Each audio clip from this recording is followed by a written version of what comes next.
Hello students, welcome to my channel take it from me. तो आज हम आपके साथ हैं। अपने लास्ट वीडियोस में हमने आपको एंट्रीज़ के कुछ रूल, जनरल एंट्रीज़ के रूल्स आपको क्लियर किए थे। आज हम आपके सामने हैं, आपके साथ हैं एंट्रीज़। हम आपको कुछ ट्रांजैक्शंस की एंट्री आज हम आपको क्लियर करेंगे, ठीक है। छोटे छोटे ट्रांजैक्शन करना सिखाएंगे। यहाँ पर सबसे पहले एंट्रीज़ कैसे की जाती हैं ये हम आपको बता देंगे, है ना। हालांकि इसके पहले क्लियर किया था, लेकिन हमको लगा कि कुछ और थोड़ा सा बता सकते हैं हम, तो वही सेम हमारा। एक तो आपको फॉर्मेट में करेंगे काम, बिल्कुल आपको इन फॉर्मेट होना चाहिए। डेट लिखेंगे यहाँ पर, फिर पर्टिकुलर्स, ठीक है। उसके बाद छोटा सा हमने बताया था LF का कॉलम बनाना कंपलसरी है। उसके बाद 2 कॉलम बनेंगे आपके अमाउंट के, एक डेबिट अमाउंट आ जाएगा यहाँ पर और आपका एक क्रेडिट अमाउंट आ जाएगा, ठीक है। चले, एंड रूल्स आपको सब क्लियर होते हैं। तो यहाँ पर कुछ ऐसे ही एग्जांपल हमने ऐसे ही लिख लिए हैं पॉइंट्स, जो हम आपको इसमें क्लियर कर देंगे। जैसे हमने सबसे पहले लिखा जनवरी 1 में ही हम शुरू कर देते स्टार्टेड बिजनेस विद कैश। सबसे पहला ये आएगा ही आएगा कि ना बिज़नेस स्टार्ट करना है आपको कैश से, ठीक है। अब देखते हैं, बिज़नेस आपने स्टार्ट करना है ना। कैसे समझेंगे, कैसे इस चीज़ को। बिज़नेस स्टार्ट करना है, इट मीन्स आपके पास कैश आया है ना।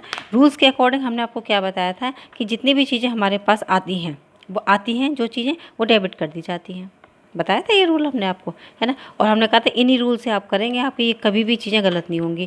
अच्छा, दूसरी बात, जो एसेट्स और रिवेन्यू वाला है, वो जो इक्वेशंस है वो अमेरिकन कॉन्सेप्ट है। आप यूज़ करना चाहें आप वो भी यूज़ कर सकते हैं, प्रॉब्लम कुछ नहीं है। अगर उससे एंट्री वही बनेगी, है ना। लेकिन अगर इससे बनाते हैं तो आपको बहुत इजी रहेगा कि जितनी भी चीज़ें आपकी बिज़नेस में आती हैं, तो जो भी चीज़ें आएंगी वो आप क्या करेंगे, उसको डेबिट कर देंगे।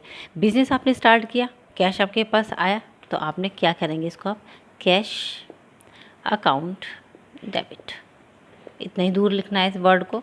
इतना इसको छोड़ने के बाद टू किसके लिए है, ये कैपिटल। बीइंग बिजनेस स्टार्टेड, छोटा सा नरेशन लिखेंगे, बीइंग बिजनेस स्टार्टेड, ठीक है। जैसे 1 लाख या फिर अमाउंट आप कुछ भी, हम तो इसमें एज्यूम कर लिया है तो अमाउंट आप कुछ भी लिख सकते हैं। अमाउंट की हम डेबिट की अमाउंट डेबिट में जाएगी, क्रेडिट की अमाउंट उसके सामने क्रेडिट में जाएगी। उसके बाद एंट्री क्लोज कर दी जाएगी 1 जनवरी। क्लियर है, एंट्री एकदम क्लियर। अच्छा, चलते हैं दूसरी वाली एंट्री की साइड। पेड इनटू बैंक हमने लिखा है, पेड इनटू बैंक। बैंक में पेमेंट पेड हमने पेड कर दिया है। हमारे पास से क्या चला गया, कैश हमारे पास से चला गया। जो चीज़ हमारे पास से चली जाती है उसे हम क्या करते हैं, क्रेडिट करते हैं, ठीक है। कहाँ गया है, बैंक में गया है, बैंक को डेबिट कर दो तुरंत। बिल्कुल सिंपल एकदम से रूल है ये। रूल आप याद रखेंगे, एंट्रीज आपकी कभी भी रॉन्ग हो ही नहीं सकती हैं।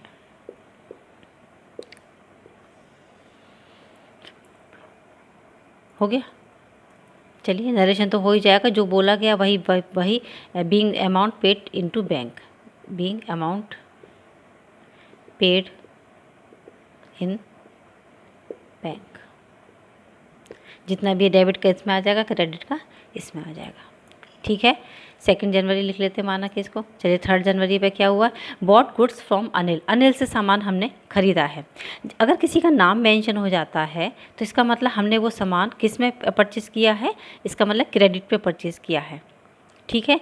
अगर कैश पे होता तो वो बिल्कुल क्लियर कर देते। बॉट गुड्स माने कि गुड्स को परचेज़ किया गया है, और परचेजेस हमेशा हमारी क्या होती हैं, डेबिट होती हैं। परचेजेस को डेबिट कर दो। परचेजेस टू, अगर ये कैश में होता तो यहाँ कैश लिख देते, लेकिन क्योंकि ये अनिल से लिया गया है, इसका मतलब क्रेडिट पर तो अनिल का नाम आ जाएगा, टू अनिल।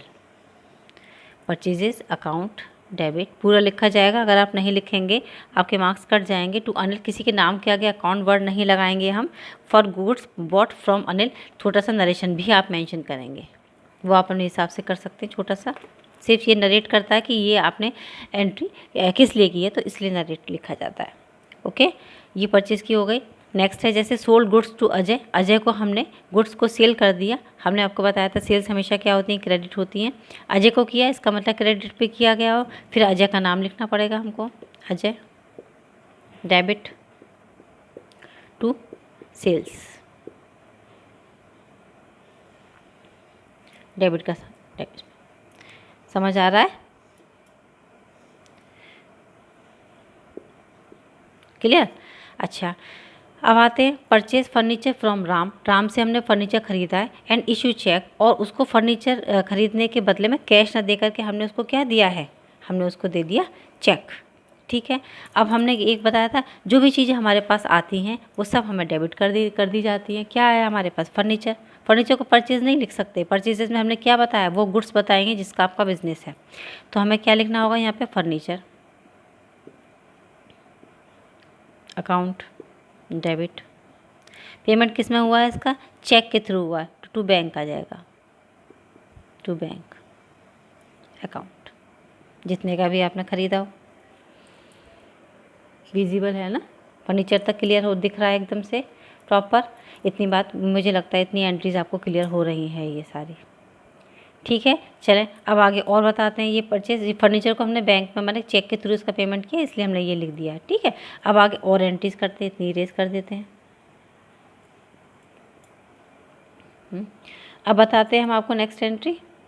हम हर तरीके की एंट्री बता देंगे, आपको कोई प्रॉब्लम नहीं होगी कैसी भी। और बैंक ट्रांजैक्शन से रिलेटेड जो रूल्स हैं वो हम आपको वीडियो के फॉर्म में इसी वीडियो के साथ ही दे देंगे। ठीक है, रेंट पेड, क्या क्या पेड किया है हमने? रेंट को हमने पेड किया है ना? क्या होगा? जो भी हमारे एक्सपेंसेस होते हैं वो भी डेबिट होते हैं, हमने बताया था आपको सारे। तो रेंट अकाउंट डेबिट, जितने भी एक्सपेंसेस हैं सब डेबिट कर दो।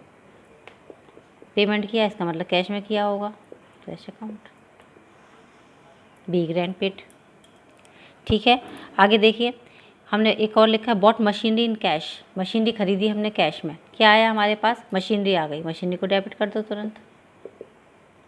मशीनरी अकाउंट डेबिट, कैश में खरीदी है ना, टू कैश, जितने में भी खरीदी हो debit debit cash account. Clear? आगे आ जाता है cash received from Ajay. Ajay वो अजय जिसे हमने सामान सेल किया था, उसी अजय से अब हमको कैश क्या हो गया, यहाँ पर रिसीव हो गया। ठीक है, अच्छा हमने यहाँ पे एक चीज़ बता दें आपको, ये वो एंट्री यहाँ एक्चुअली हमने यहाँ पे इरेज कर दी। जब हमने उसको अजय को, जब हमने सेल किया था सामान, है ना, तो हमने एंट्री बनाई थी, हम यहाँ बना के सिखा देते हैं आपको। हमने एंट्री बनाई थी अजय टू सेल्स, यही बनाई थी हमने एंट्री। ठीक है, जब हमने सामान सेल किया था उसको।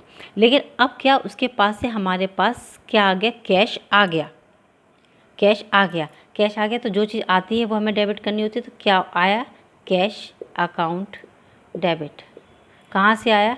टू अजय। अब आप समझेंगे मेरी बात को।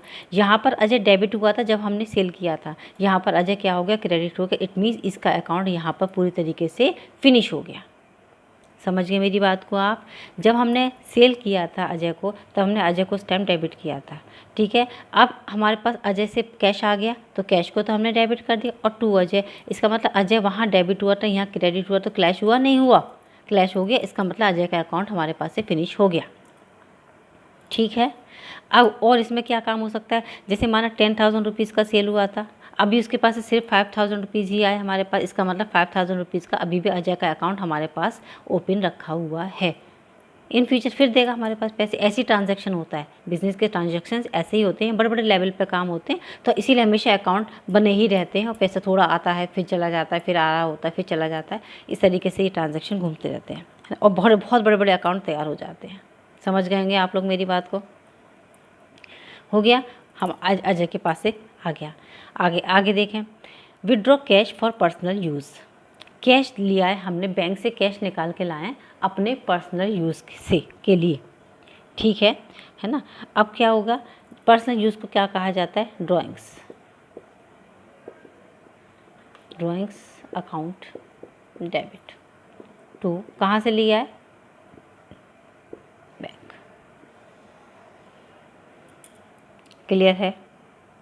ठीक है, अब अगर ये कहता है कि withdraw cash for office use, ठीक है, ऑफिस यूज़ के लिए कैश को विड्रॉ किया गया बैंक से, तो क्या आया हमारे पास? तो फिर हमारे पास आया है कैश टू बैंक।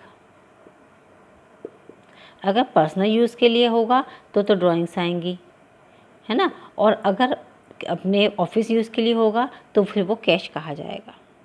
क्लियर है मेरी बात इतनी? दोनों में डिफरेंसेस क्लियर हो गए। चलते हैं हम आगे, 2-3 और सिखा दें, क्योंकि ये अगर आपको अच्छे से आ जाएंगे तो फिर आपको क्वेश्चन करने में दिक्कत नहीं आएगी बच्चे, बिल्कुल भी प्रॉब्लम ही नहीं होगी।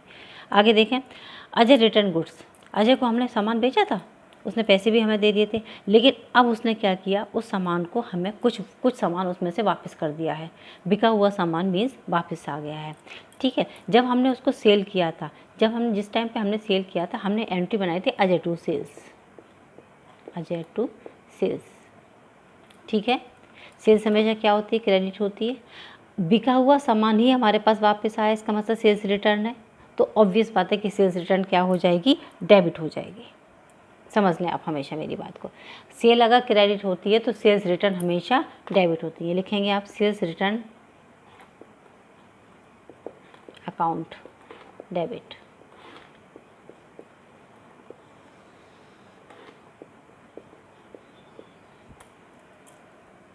समझ आ गए, जितने भी रुपए को उसने वापस किया हो।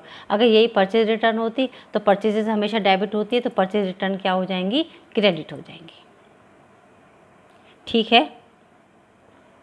इतनी बात मेरी समझ में आ गई है आप लोगों को।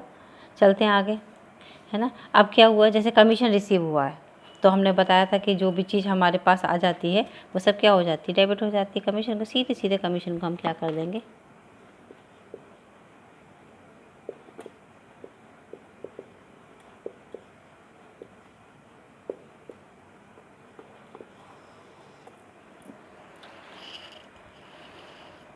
ठीक है। मुझे नहीं लगता यहाँ पे अब कोई प्रॉब्लम आ रही है भाई। ठीक है, कमीशन हमने पेड किया है, रिसीव किया, ये तो कमीशन, ओके। कमीशन अकाउंट है, ये कमीशन पेड करने की एंट्री बन गई, बीइंग कमीशन पेड। अगर कमीशन हमको रिसीव हुआ है तो इसका मतलब कैश हमारे पास आया है, कैश टू कमीशन। रिसीव हो जाएगा ये, है ना। रिसीविंग वर्ड लिखना ज़रूरी है क्योंकि वो सेम एंट्री बन जाती है नहीं तो। ठीक, कमीशन रिसीव हो गया, cash account debit to commission received. चलते हैं आगे, बैड डेट्स बताते हैं कुछ आपको, है ना। ये क्या है, हमने एक लिखा हुआ है, mister A is declared insolvent. Mister A को क्या कर दिया गया, इंसॉल्वेंट डिक्लेयर कर दिया गया है। इंसॉल्वेंट जानते हैं आप क्या होता है ना, वो लोग जो अपने पैसे को कंप्लीट नहीं कर सकते, दे नहीं सकते वापस, है ना। 70 पैसे in a rupee from his official receiver on a डेप्ट ऑफ रुपीज़ 2000 रुपीज़ के उसके डेट्स थे। समझेंगे मेरी बात को, उसके डेट्स कितने थे, 2000 रुपीज़ के थे, उसमें से सिर्फ 70% ही हमको रिसीव हो पाया है मिस्टर ए से। कितना रिसीव होया, 70%। 2000 का 70% कितना हुआ, 1400 रुपीज़ हमें रिसीव हो गया, मैंने पैसे आ गए, तो जो आया वो डेबिट में पहले तो डाल दो, कैश अकाउंट डेबिट। कितना, 1400 रुपीज़। किससे आना था, टू मिस्टर ए से। कितना आना था, 2000 रुपीज़। इसका मतलब अभी ये कितना नहीं देंगे हमको, 600 रुपीज़ हमको ये नहीं देंगे। इसका मतलब ये पैसे हमारे मार्केट में डूब गए, अब कभी नहीं मिलेंगे। जो नहीं मिलता उसे कहते हैं bad debts. Bad debts, debts माने लोन, और बैड मीन्स अब वो बेकार हो गया, अब वो नहीं मिलेगा हमको कभी भी, तो ये हो गए बैड डेट्स। कितने बैड डेट्स कितने का हो गया, 600 रुपीज़ का। डेबिट का जितना भी अमाउंट होगा वो डेबिट के कॉलम में जाएगा, क्रेडिट का कॉलम क्रेडिट में जाएगा। Cash account debit, bad debts account debit to mister A. Clear है एंट्री आपको यहाँ पर, ये बैड डेट्स की।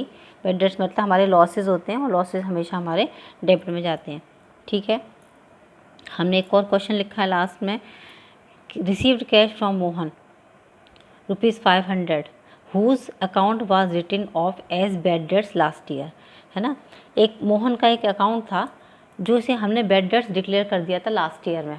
वो पता था कि वो पैसे हमें कभी नहीं मिलेंगे, लेकिन वो पैसे अब हमको मिल गए हैं। अचानक से हो जाता है कभी कभी, जो बैड डेट्स रिकवर्ड हो जाते हैं, है ना। डूबे हुए पैसे कभी कभी हमारे वापस मिल जाते हैं, हमको लगता है ये पैसा कभी नहीं आएगा, वो आ गया, तो आ गया, कोई प्रॉब्लम नहीं है। ठीक है, क्या आया हमारे पास, कैश आया ना, तुरंत लिख दो, cash account debit to bad debts recovered, bad debts, और ये क्या हुआ हमको, रिकवर्ड।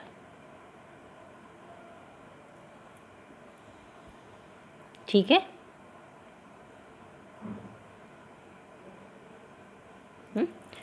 क्या है हमारे पास, कैश, कैश आ गया तो बैड डेट्स रिकवर्ड हो गया क्वेश्चन। ठीक है ना। इस टाइप की एंट्रीज आएंगी आपको। इसके अलावा बहुत सारी एंट्रीज़ हैं अभी, तो अभी हम इसके नेक्स्ट वीडियो में आपको डिस्काउंट की एंट्रीज सिखाएंगे, ट्रेड डिस्काउंट और कैश डिस्काउंट के साथ सिखाएंगे। ठीक है, अभी इसी वीक के साथ हम आपको जो जो इसके बैंकिंग ट्रांजेक्शन्स हैं, बैंकिंग ट्रांजेक्शन्स और इसका वीडियो भेज देंगे, तो बैंक से रिलेटेड सारे ट्रांजेक्शन हम एक बार में सारे आपको मिल जाएंगे। ठीक है, इन एंट्रीज़ की आप प्रैक्टिस करें, रूल्स के साथ ही एंट्री होंगी, जो रूल हमने आपको बताया उसी रूल के अकॉर्डिंग सारी आपकी एंट्रीज पास होती चली जाएंगी। फॉर्मेट में करेंगे बस, इसके अलावा और कुछ भी नहीं है। ओके, तो children take care and good bye.